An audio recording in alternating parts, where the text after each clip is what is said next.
छोटी सी गौरैया।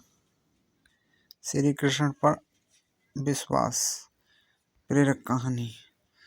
कुरुक्षेत्र के युद्ध क्षेत्र को विशाल सेनाओं का आगमन की सुविधा के लिए तैयार किया गया जा रहा था। उन्होंने हाथियों का इस्तेमाल पेड़ों को उखाड़ना और जमीन साफ करने के लिए।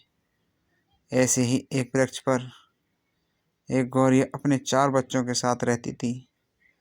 जब उस पेड़ को उखाड़ा जा रहा था तो उसका घोंसला जमीन पर गिर गया, लेकिन चमत्कारी रूप से उसकी संतानें अनहोनी से बच गईं। लेकिन वो अभी बहुत छोटे होने के कारण उड़ने में असमर्थ थे। कमजोर और भयभीत गौरैया मदद के लिए इधर उधर देखती रही। तभी उसने श्री कृष्ण को अर्जुन के साथ वहां आते देखा। वे युद्ध के मैदान की जांच करने और युद्ध की शुरुआत से पहले जीतने की रणनीति तैयार करने के लिए वहां गए थे। श्री कृष्ण के रथ तक पहुंचने के लिए अपने छोटे पंख फड़फड़ाए और किसी प्रकार श्री कृष्ण के पास पहुंची। हे कृष्ण, कृपया मेरे बच्चों को बचाएं, क्योंकि लड़ाई शुरू होने पर कल उन्हें कुचल दिया जाएगा।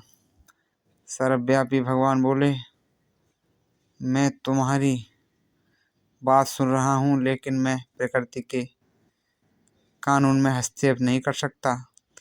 गौरैया ने कहा, हे भगवान, मैं जानती हूँ कि आप मेरे उद्धारकर्ता हैं। मैं अपने बच्चों के भाग्य को आपके हाथों में सौंपती हूँ। अब यह आपके ऊपर है कि आप उन्हें मारते हैं या उन्हें बचाते हैं। काल चक्र पर किसी का बस नहीं है। श्री कृष्ण ने एक साधारण व्यक्ति की तरह उनसे बात की, जिसका आशय था कि वहाँ ऐसा कुछ भी नहीं है था जिसके बारे में वो कुछ भी कर सकते थे। गौरैया ने विश्वास और श्रद्धा के साथ कहा, प्रभु, आप कैसे और क्या करते हैं वो मैं नहीं जान सकती। आप स्वयं काल के नियंता हैं, यह मुझे पता है। मैं सारी स्थिति एवं परिस्थिति एवं स्वयं को परिवार सहित आपको समर्पण करती हूँ। तब भगवान बोले, श्री कृष्ण, अपने घोंसले में 3 सप्ताह के लिए भोजन का संग्रह करो।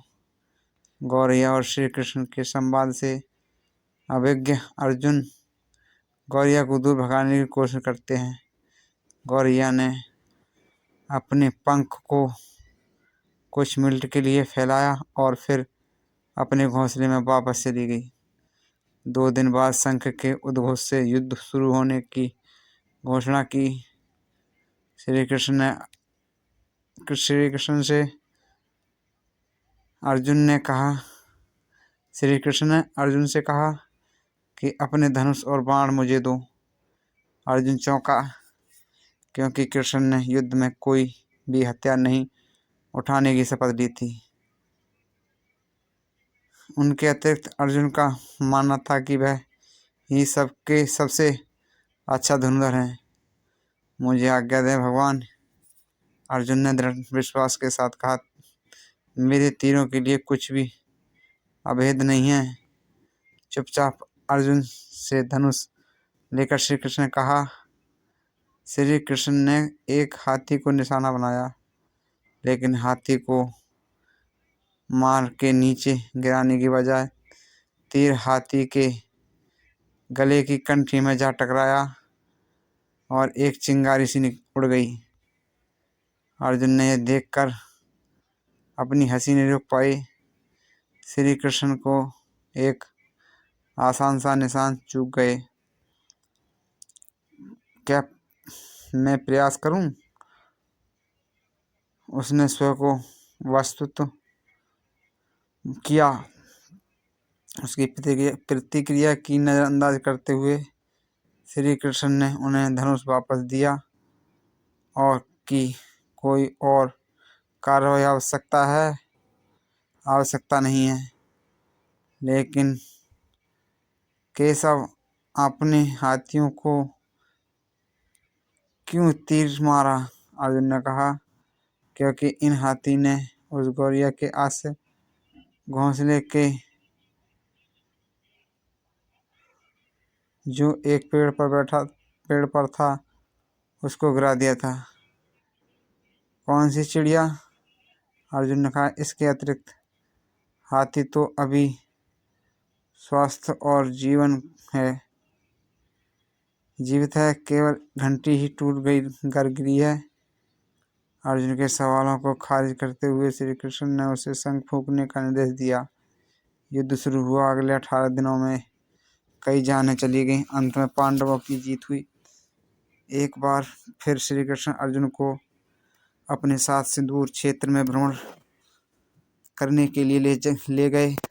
कई सब अभी भी वहां हैं जो उनके अंतिम संस्कार का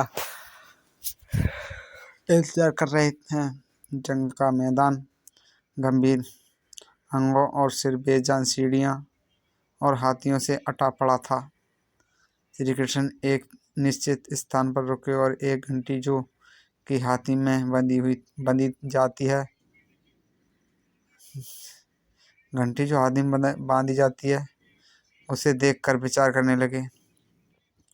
अर्जुन, उन्होंने कहा, क्या आप मेरे लिए यह घंटी उठाओगे और इसे एक तरह रख देंगे? निर्देश बिल्कुल सरल था, परंतु अर्जुन के समक्ष में नहीं आया। आखिरकार विशाल मैदान में जाकर वहां सी अन्य चीजें साफ करने की जरूरत थी। श्री कृष्ण उन्हें धातु के एक टुकड़े को रास्ते में हटाने के लिए क्यों कहेंगे?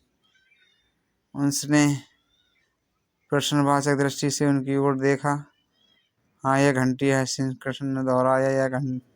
यह वही घंटी है जो हाथी की गर्दन में पड़ी थी, जिस पर मैंने तीर मारा था। अर्जुन बिना किसी और सवाल के भारी घंटी उठाने के लिए नीचे झुका। जैसे उन्होंने इसे उठाया, उसकी हमेशा के लिए जैसे दुनिया बदल गई हो।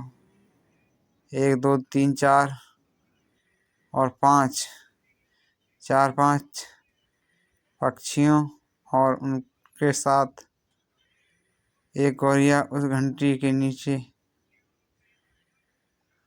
से निकले। बाहर निकलने के माँ छोटी पक्षी श्री कृष्ण के इर्द गिर्द मंडराने लगे। एक बड़े आश्रम से उनकी परिक्रमा करने लगी। 18 दिन पहले काटी गई एक घंटी ने पूरे परिवार की रक्षा कर दी। मुझे माफ करें हे श्री कृष्ण, अर्जुन ने कहा। आपको मानव शरीर में देखकर और सामान्य पुरुषों की तरह व्यवहार करते हुए भूल गया कि आप वास्तव में कौन हैं। आइए हम भी तब तक इन घंटी के नीचे विश्राम करें जब तक कि हमारे लिए उठाई न जाए।